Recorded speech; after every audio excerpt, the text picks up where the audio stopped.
Hi everyone, my name is Augusto Murcia, founder of Voice English, and today I'm going to teach you how to use business English in a professional way, especially emails. But first, why do you think it's important to use business English rather than normal English? Well, in this story, we're going to find it out. This story is the story about two people, two colleagues, Anna and Mark. They are discussing how to use business English and the importance to use professional English, especially in communication. They also explain why normal English is okay and is acceptable in conversations, family members, maybe friends, but it can sound very informal in emails, presentations, negotiations, etc. Through these examples, they show you how professional English sounds more polite, respectful, and professional. Let's listen to this story and then we'll go over the words and I'll give you some definitions. This is the video number 1. Post comments if you have any questions. Let's get started.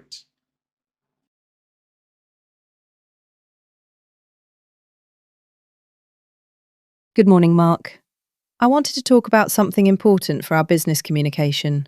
Good morning, Anna. Sure, what's on your mind? I've noticed that some people still use normal English when writing business emails. That can sometimes sound too informal or unprofessional. I agree. Using professional English helps create a better first impression and shows respect for the client. Exactly. For example, instead of saying, "Hi, I want information about your product," it sounds much better to say, "I'm writing to inquire about one of your products." Yes, the second one sounds more polite and professional. It's especially important when you are contacting a company for the first time. Another example is delivery information. In normal English, someone might say, "How long does delivery take?" But in professional English, we would say, "Could you please provide details about delivery times?" Exactly. Professional English is more formal, more polite, and more appropriate for business situations. And it also helps avoid misunderstandings. Clear and professional language makes communication more effective. That's why we always recommend using professional English in emails, meetings, and negotiations. Absolutely. It reflects professionalism and builds trust with clients and partners. Okay. How was the audio? Do you understand everything? Okay, let's go over some words here. So the first is using inquiry. Again, inquired. So the word is inquire. Why do they say it's important to use inquire? What is inquire? Inquire is when you ask for information in a formal way. Example, I can say, I want to ask you about this. But if you say inquire, it sounds more polite, more professional. The example that they give here in this conversation is, I'm writing to inquire about your products.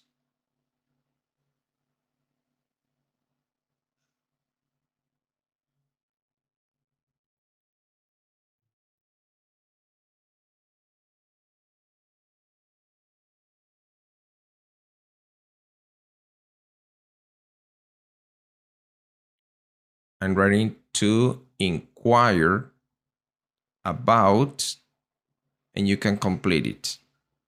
I'm writing to inquire about your products. I'm writing to inquire about the service, etc., etc. You can also use it, for instance, I called to inquire about pricing. I'm going to repeat again very slow. You can write it down and then you can practice it. I called to inquire about pricing. Instead of saying, how much is it? Or how much are they? You can say that. When should we use inquire instead of ask?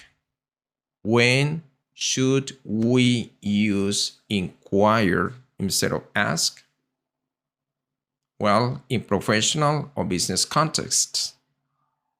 If you're talking to normal people, it's okay to say ask if you go to the supermarket. But when you're talking to a company or you want to send an email, it's better to say inquire.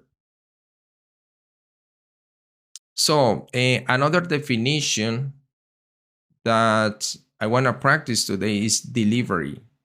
Delivery.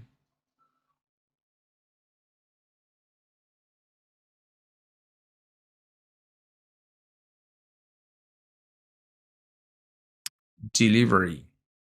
What is delivery? Delivery is when you take goods, when you take products to the customer. In Spanish, we say entrega.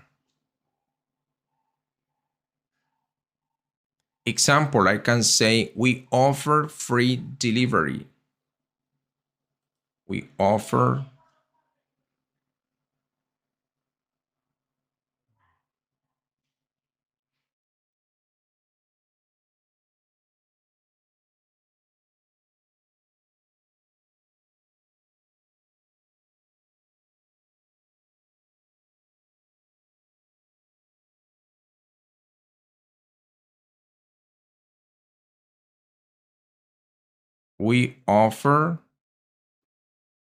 free delivery.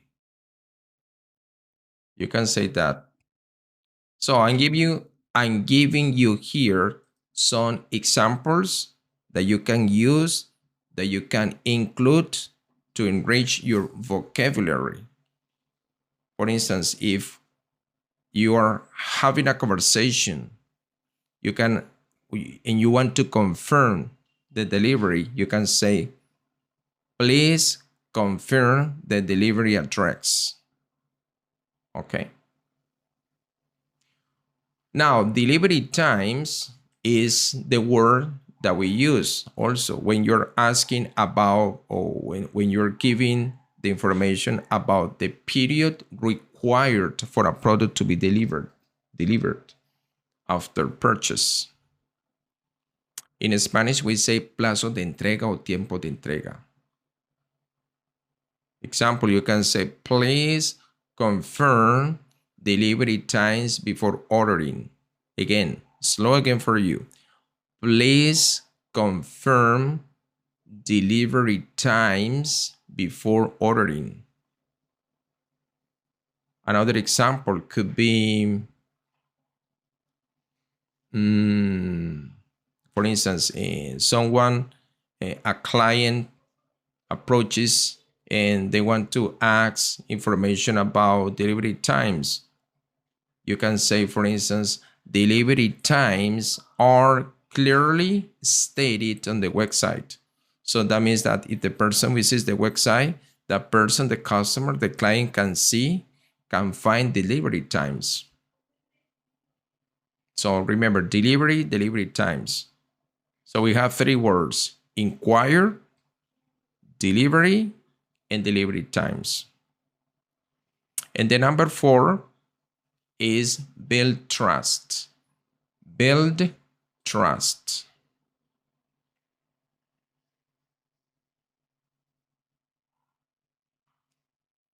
Build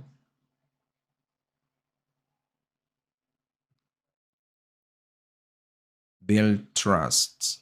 What is build trust?